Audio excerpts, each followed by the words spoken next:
Picture this. Two cities on opposite ends of the globe, facing the same rising tide, but responding in radically different ways. In Jakarta, streets flood daily, homes crumble, and entire neighborhoods teeter on the brink of extinction.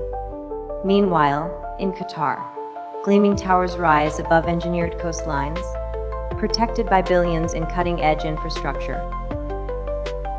One city fights for survival, the other engineers resilience. What can we learn from these divergent paths? Let us dive deeper. Imagine navigating one of the world's busiest trade corridors, only to find yourself surrounded by pirates, armed with machetes and grappling hooks. This is not fiction, it is reality in the Malacca Strait today. With fish stocks collapsing due to climate change, desperate fishermen have turned to crime.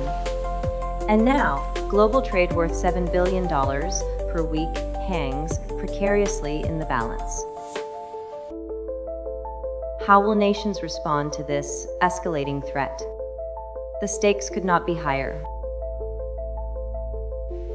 The geopolitical landscape is shifting beneath our feet, and not just because of rising seas.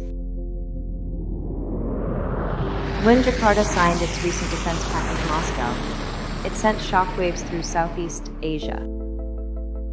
While some hail it as a bold step toward climate-ready security, others see it as a betrayal of regional unity.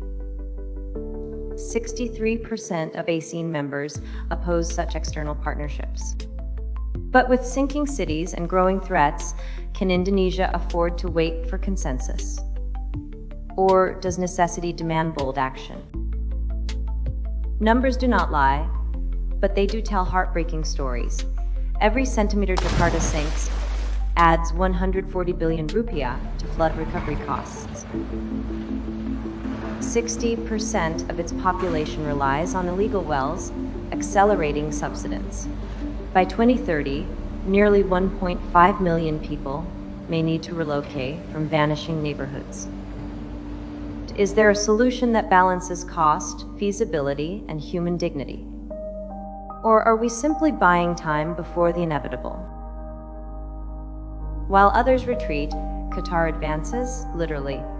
Artificial islands, state-of-the-art seawalls, and storm-proof housing redefine what is possible in coastal resilience.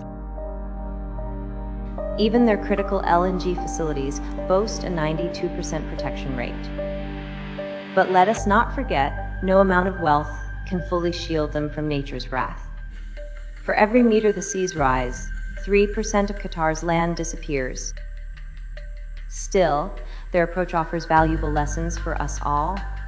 Adaptation is not just about surviving, it is about thriving. The future demands radical thinking and radical collaboration.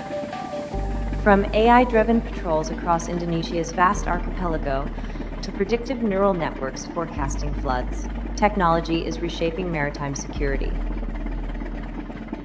As nations unite around shared challenges, one truth emerges. Survival is not about building walls, it is about bending like mangroves in the wind. Can we adapt quickly enough to secure tomorrow's waters? Only time will tell, but the tools are within reach. As we've explored today, the challenges of rising seas, piracy, and geopolitical realignments are not isolated.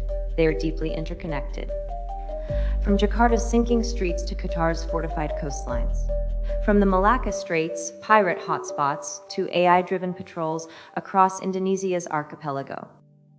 The stakes have never been higher, but neither has the potential for innovation. The lesson is clear. Survival in this new era demands more than walls or weapons. It requires collaboration, creativity, and adaptability. Like mangroves bending with the tide, our strategies must evolve to meet the moment. So, as nations grapple with these urgent issues, let us ask ourselves, what role can we play in shaping a resilient future? Whether through policy, technology, or global partnerships, the tools are within reach, but the time to act is now. Thank you for joining us on this journey into the front lines of climate crisis and maritime security. Until next time, stay informed, stay engaged, and remember, our shared waters connect us all.